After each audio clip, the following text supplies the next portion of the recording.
buli eyayambako Bobi Wine oba gwe bateebereza okubeera nti nno yayambako Robert Kyagulanyi Ssentamu okubeera nga atoloka adduka mu ggwanga awona obutujju obwali badde bumutuusibwako, bonna balina okubeera nga bakwatibwa. Kakati personal doctor owa Robert Kyagulanyi Ssentamu yagombeddwamu dda obwala, era nga munnange okunoonyereza kulabika kwongedde okubeera nga kunyeenyiitira ku abo be basuubira okubeera nti nno be baayambako Robert Kyagulanyi Ssentamu okubeera nga atoloka eggwanga. Kakati gwe munnange abadde ali eyo nga bwe tuwulira abamu bwe bajoboja, teri anoonya Kyagulanyi, kyetaaga ne mumanya ebisingawo kwawo. Kakati munnange amawulire ge tufuna okuva mu nsonda ezeesigika, security bamaze dde okubeera nga basalako amaka aga Ali Moses, ono nga personal medical doctor owa Robert Kyagulanyi Ssentamu, president wa National Unity Platform. Kakati munnange nga bwe nkutegeezezza nti bino byonna bigendereddwamu kumanya bali mu kunoonyereza ddala yadduka atya, okakasa oyinayo koofiisa gw'omanyi yenna eyamuyambako. Jjukira nakutegeezezza nti muganda wange abasirikale bonna aba UPDF nga balina mikwano gyabwe nga bazungu.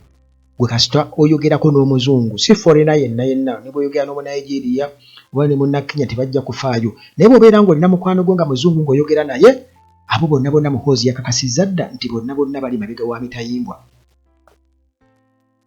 Munnange kaakati ensonda nkuba nkutegeeza nti ezeesigika Beesito nga zitutegeeza nti ekikwekweto kyakolebwa era kibadde nga kikolebwa mu kunoonya. Kakati kuno kyakoleddwa mu maka oba ku maka aga Moses Ali gwe twogerako, ono nga ye personal doctor wa Robert Kyagulanyi Ssentamu, era nga amaka ge gano si ga mulundi gumu. Musajja alina amaka agawerako, wali omukwano gwange wana yaŋŋamba nti ye nze nina amaka tesiraga gye ngenda kusula, bandabira awo, bw'oba tondabye kitegeeza nti sazze. Kakati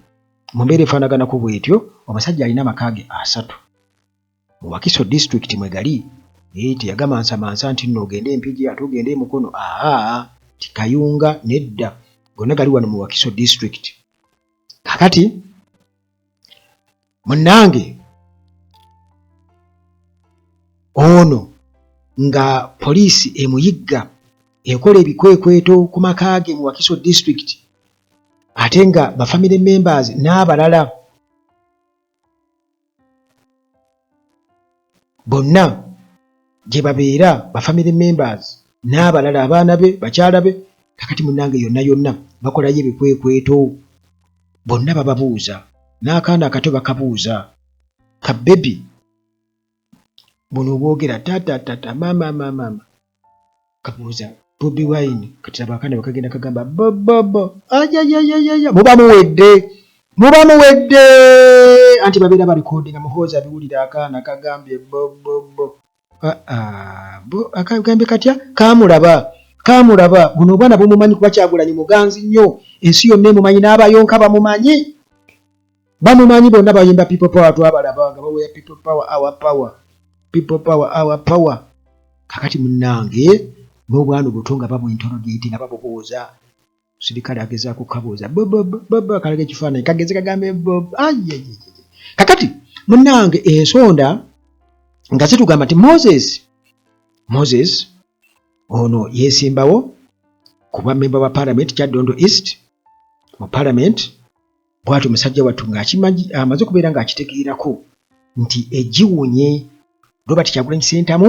already bamuyigga, ate n'ono naye ayinza okuba nga yeetaagibwa, ng'amaze okubeera ng'akitegeerako. Ensonda ndoza nga zimaze okubeera nga zimutegeeza nti bamutaddeko security surveillance, era nga security emunoonya ne yeekweka. Kakati musajja wattu nga bwe kiri nti munnange tosobola kwekweka n'abantu bonna olwo driver we personal driver yalina okugenda nti talina musango bosi taliiwo kati munnange personal driver nga bamukola ki bamunoonya nga bamufuna abasajja nga baleeta magalo leeta teekawo emipiira okuleka mpozi ng'ogenda tubuulira bosi wo gy'ali Moses aliwa nti bannange temunyiga mipiira kamba twaleyo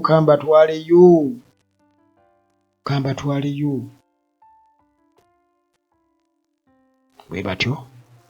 munnange nga babatwalayo kubanga oteeka okubaako olina omuntu gw'omanyi amanyi gy'oli ng'amanyi w'oli asobola okukola ki osobola okuwuliriza kiki bali batya kati munnange bwe batebamukwata nga bagenda basaakinga amaka ge bamaze okubeera nga bamukwata olwo Moses ali bwe twogerako bamaze okubeera nga bamukwata ali Moses bwe tugamba Moses ali oyinza okugamba oli kakati munnange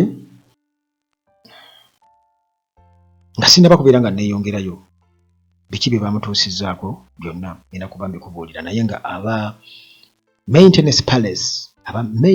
palace balina sola bano bakabaka ba sola balina sola okuva kwetandikirwako paka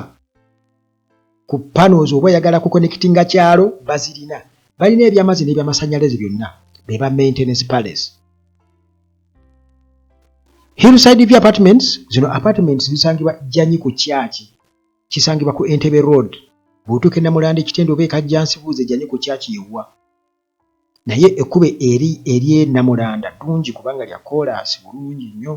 ate nga liri direct likutuusa bulungi nnyo Jjanyi ku kyaki kati zino apartments ekisooka transport wa bwereere okuva ku airport n'ebitundu ebyokumpimpi awo singa obeera ennamba ogikopya wano ku Uganda Atalaga n'ogikubako butereevu oba wonna w'osobodde ogifuna eya Hillside View Apartments kubanga ziri endala z'osanga ku mutimbagano oba oli awo ku sites ezimu eziranga apartments ezifaanakanako bwe zityo babeera ba block era nga kati oyinza obutabanyumiza bino bya transport free transport naye kati bw'oba ogijje wano ku Uganda Atalaga n'obakubira bubajja kukunona ku airport mubuukize nabo kuba oba obakubidde butereevu kakati ate munnange dokita waali wano ku Uganda Atalaga temufa birwadde njogera ku kufa abamu balowooza okufa kuzibu munnange olwala wano bw'oti n'obulwa essuubi ne likuggwamu mpolampola okwekananga bakututte ku ttaka ly'ekijja ng'oli eyo olindiridde kufa naye nga kyekikuluma ekibumba kidini biki naye waliwo dokita atamanyi bintu bimu ng'ebyo era bw'oyitaano ku nnamba yange eyo esembyeyo 7 gyendekawo yokka awo ennaku zino kubeera eya 1015 twagyesonyiwa ku WhatsApp naye bw'ogikubako ku eri kati eno esembyeyo 7 gye tukozesa era eri awo ogiraba 7 dokita abajja kubanga munnange omufuna ennamba ejja gikuwa kakati eno gye tubaddewa tubadde ku Ali Moses ng'amaze okubeera ng'akwatibwa bakozesa driver we personal driver ne bamolocatinga kakati babadde baagala kwesa personal doctor oba oli awo ate era bamanyi Kyagulanyi yatoloka atya paka tebakyali ku mbeera eri nti tumukwata atubuulire gy'ali wabula baagala kumanya nsuubira okuba nga kye baagala okumanya basirikale ki aba bali mu UPDF abayamba Kyagulanyi basirikale ki kimuluma abeerawo nga yeenyoola naye nga kimuluma kakati munnange jjukira nti bino byonna okubaawo personal aid owa Robert Kyagulanyi Ssentamu ayitibwa Sharif Najja ono Sharif Najja Ssenyonjo mukyala we yakwatibwa era ne wotwogerera essaawa eno okumanya abasajja bali serious tebamutanga akyaliyo mu nkomyo omukyala bakyamulemedde naye Sharif Najja waali nendoza bagamba nti bwe tunaakwata mukyala we ne tubeera naye ebbanga ajja kubeera ateebereza mukyala wange bali mumukola biki kati abasajja bazibu mukyala wange bali kagamba n'abeera awo ate muneebira ebisajja bisiru bikola byonna bye byagala nze nkubuulira okusinziira ku mbeera gye nalaba kubanga abasajja bano kirabika ebiragiro bye baliko bikambwe nnyo, biyinza okuba nga bisukka ku ebyo gwe by'omanyi nga babatumye okugenda okukwata omuntu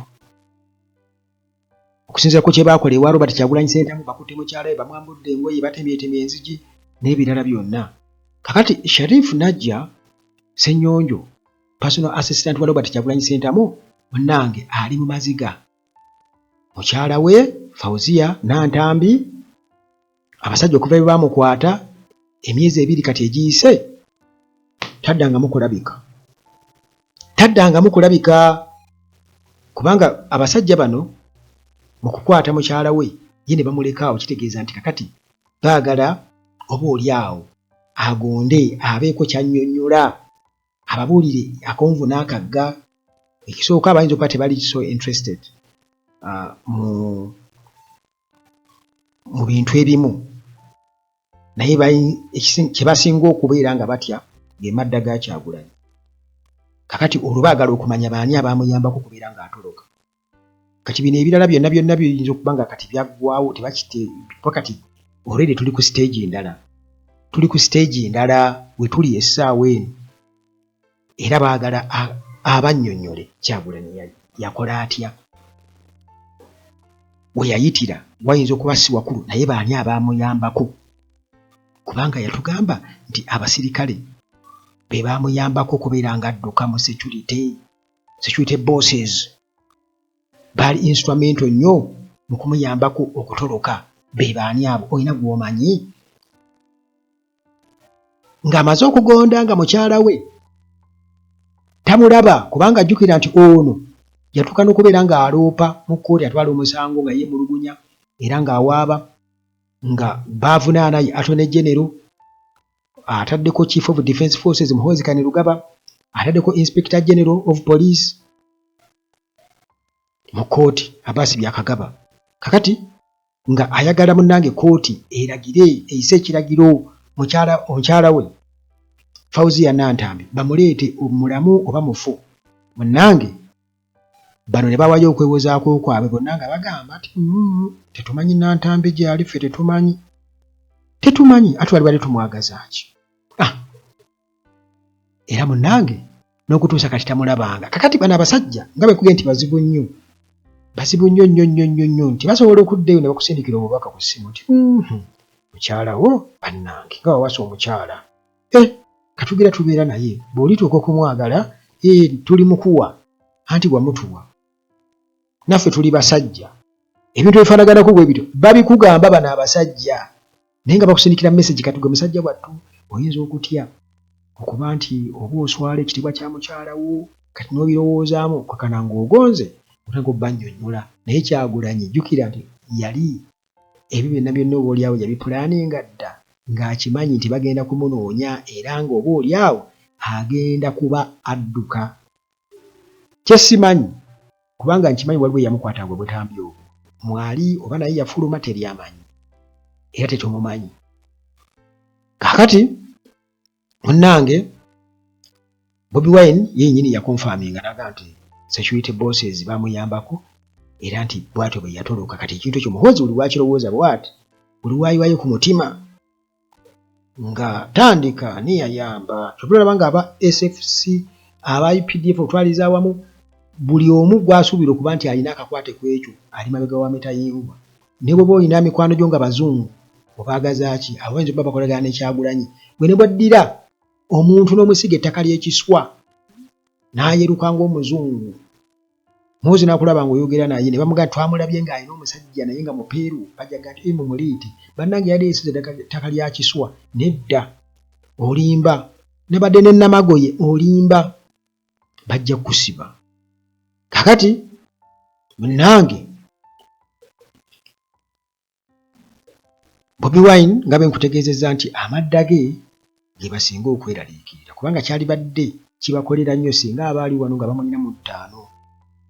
Era twali badde tulaba ng'ebibiina by'abayeekera bibeerukawaawo nga bye babiteekateekawo mangu ku sipiidi ku peesi yaabwe nga batuvuga sipiidi. Mulaba abayeekera baabo bavuddeyo bawanise kubanga boosi waabwe twamukwata Kyagulanyi. Kakati